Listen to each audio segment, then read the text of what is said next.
Fala pessoal, sejam bem-vindos ao episódio de hoje do podcast Cara dos Esportes, exclusivo para apoiadores. Aos apoiadores e apoiadoras, agradeço novamente por ajudarem a manter o podcast no ar. Vou colocar um trecho desse programa no feed aberto. Se você está escutando, você curtiu, se torne apoiador, R$14,90 por mês, link na descrição. Você escuta tudo pelo site caradosesportes.com.br. Programa de hoje sobre NBA. Falarei sobre 7 pontos sobre a temporada que estão me chamando a atenção. Não são 7 pontos em ranking de importância, não são 7 pontos. Um deles em si não diz respeito nem à temporada que a gente está jogando nesse momento na NBA, mas são 7 pontos no momento que me chamam a atenção, que eu gostaria de destacar. Então vamos lá. Vamos começar por um ponto geral que diz respeito às duas conferências, que é ainda é muito cedo, são números ainda que vão deixar de serem tão acentuados como agora.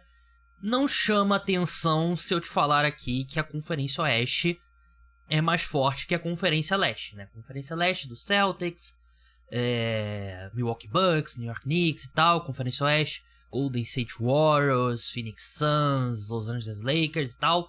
Não te chama atenção esse ponto, né? Mas a diferença nesse momento da temporada, e de novo, muito cedo, a maioria dos times jogou ali 8, 9 jogos, a diferença é gritante nesse início, nessas duas primeiras semanas. Existem 2 times na Conferência Leste com mais de 50% de aproveitamento. São eles o Cleveland Cavaliers, 9-0, né? O time que ainda joga nessa aqui. Não joga, eu achava que jogava, mas joga na sexta, então tá invicto. Boston Celtics, 7-2. E aí o terceiro colocado é o Indiana Pacers, que tem 4 vitórias e 4 derrotas. Você tem o Brooklyn Nets 4-4. E aí você já tem Atlanta Hawks 4-5, Knicks 3-4, Heat 3-4, Bulls 3-5, Hornets 3-5, Magic 3-6, Pistons 3-6, e aí cai mais ainda. Então, uma campanha bem ruim da Conferência Leste como um todo. E aí você vai pra Conferência Oeste.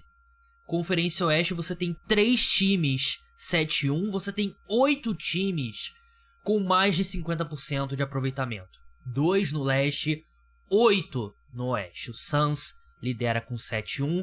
O Oklahoma City Thunder, que perdeu pro Denver Nuggets ontem, 7-1 também. Golden State Warriors 7-1 também. Rockets 5-3, Mavericks 5-3, Kings 5-3, Nuggets 5-3, Timberwolves 4-3, Memphis Grizzlies 5-4 e aí o Lakers, 10º colocado, 4-4.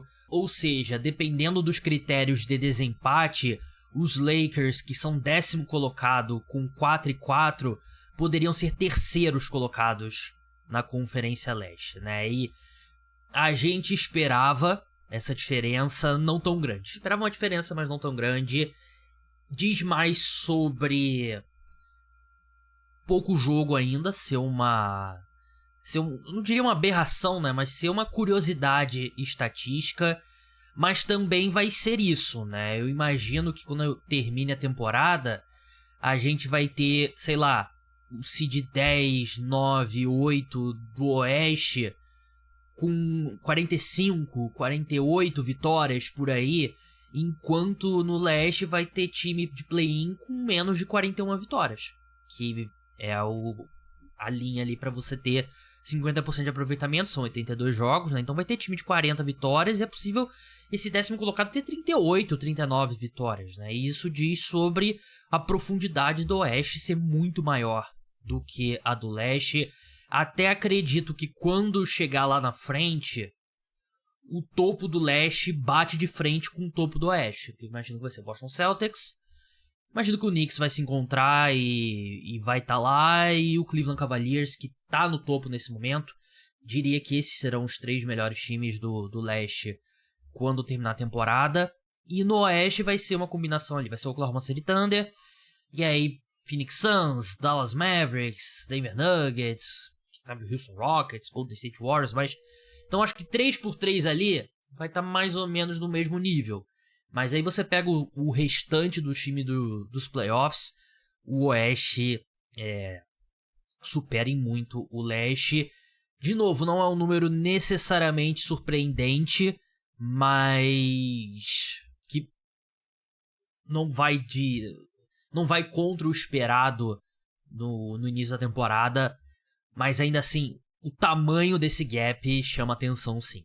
Segundo ponto, a defesa do Golden State Warriors, né? Algo que já vinha chamando desde o início da temporada, né? E tivemos um exemplo extremo de quão boa essa defesa pode ser no jogo dessa quarta-feira, desculpa. Terça não teve jogo, né? Terça foi o dia da eleição dos Estados Unidos, mas nessa quarta-feira à noite, quando os Warriors venceram o Boston Celtics por 118-116 e seguraram os Celtics a 40 pontos no primeiro tempo, né? Tudo bem que os Celtics deslancharam na segunda etapa, fizeram 72 pontos, mas foi o suficiente para vencer a partida. Ofensivamente, os Warriors também jogaram muito bem, superaram um primeiro quarto bem fraco de apenas 19 pontos. Teve aquele lance que repercutiu do Andrew Wiggins, né, errando a bandeja sozinho.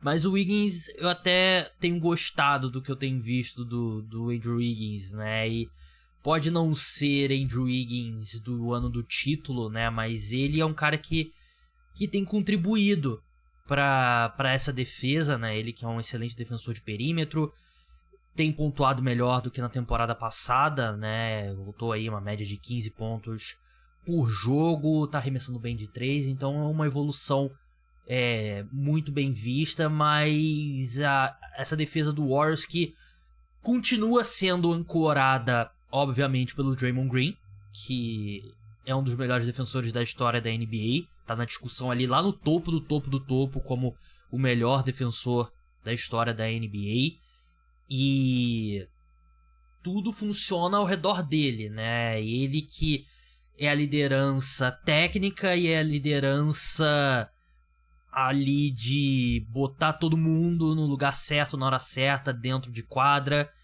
É um time com vários jogadores jovens, mas também veteranos, né? A gente tem, por exemplo, vindo do banco, o Buddy Hield, o Kyle Anderson. Eu acho que o Gary Payton nessa altura já dá pra chamar ele de veterano, mas tem também caras mais jovens, como Moses Moody, como o Jonathan Kuminga, como o Pozinski, não que ele tá machucado, mas enfim, é um time que não tem super peças e além do Draymond, né, mas é uma defesa coletiva muito forte. E aí você tem o Stephen Curry, que continua sendo um jogador incrível, um dos 10 melhores jogadores da NBA, e por isso que o Golden State Warriors tem 7 vitórias e uma derrota e tá brigando ali no topo da Conferência Oeste, né?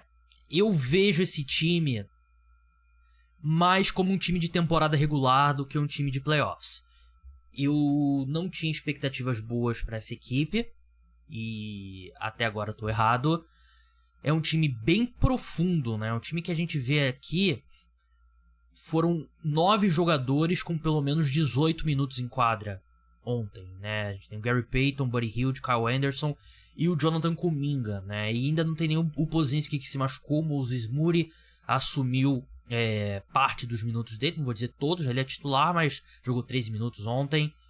E então é bem interessante. Eu não sei o quanto que isso funcionaria nos playoffs, né? Que essas rotações são mais curtas e você tem mais tempo para descansar, então essa profundidade, se ter vários jogadores entrando frescos, e isso importa menos nos playoffs. Mas pra temporada regular é um time forte, é um time que tem ainda o Curry jogando em altíssimo nível, o Tracy Jackson Davis também, acho que assumiu mesmo essa posição, não foi um mero acaso da última temporada, ele tá sendo o pivô da equipe. Então gosto desse time do Golden State Warriors.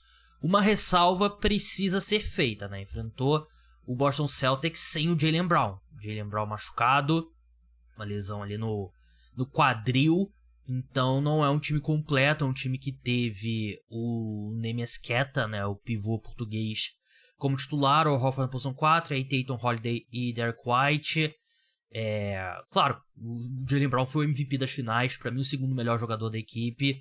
Obviamente que ele faria bastante falta. A gente viu o Tatum aparecendo melhor no segundo tempo, ele terminou com 32 pontos, mas ainda assim é uma vitória importante, jogando lá na casa do Boston Celtics, e não é um acaso, né, porque a gente já viu esse time do Golden State Warriors jogando muito bem defensivamente ao longo da temporada, né, eles têm o segundo melhor rating defensivo, atrás apenas do Oklahoma City Thunder, e tem o terceiro melhor rating ofensivo. É um time que tá arremessando muito bem. O Buddy Hield, acho que ele tem que ser encarado como um dos favoritos a sexto homem do ano. Acho que o risco é ele ele deixar de ser sexto homem e se tornar titular, né? Porque ele é o segundo cestinha dessa equipe e tá arremessando absurdamente bem de 3, né? Que torna o desempenho dele com o Philadelphia 76ers na temporada passada ainda mais inexplicável. Ele tá arremessando 4,6 em 9 tentativas, 50% de 3, 21 pontos. Tá sendo uma adição, uma das melhores contratações em termos de custo-benefício na NBA como um todo. E completamente inexplicável o que aconteceu com ele no Sixers. Mas bom pro Golden State Warriors, que voltou a ser competitivo, pelo menos na temporada regular. Playoffs eu vou acreditar quando eu ver apenas. Me despeço do pessoal do feed aberto, vamos seguir agora com os apoiadores, a gente vai falar de outros temas como LeBron James, Kevin Durant, Cooper Flag, audiência da NBA, tem alguns tópicos interessantes. Se torne apoiador para ter acesso a conteúdos exclusivos do Cara dos Esportes e para ajudar meu trabalho a ficar no ar. Um grande abraço a todos, tchau.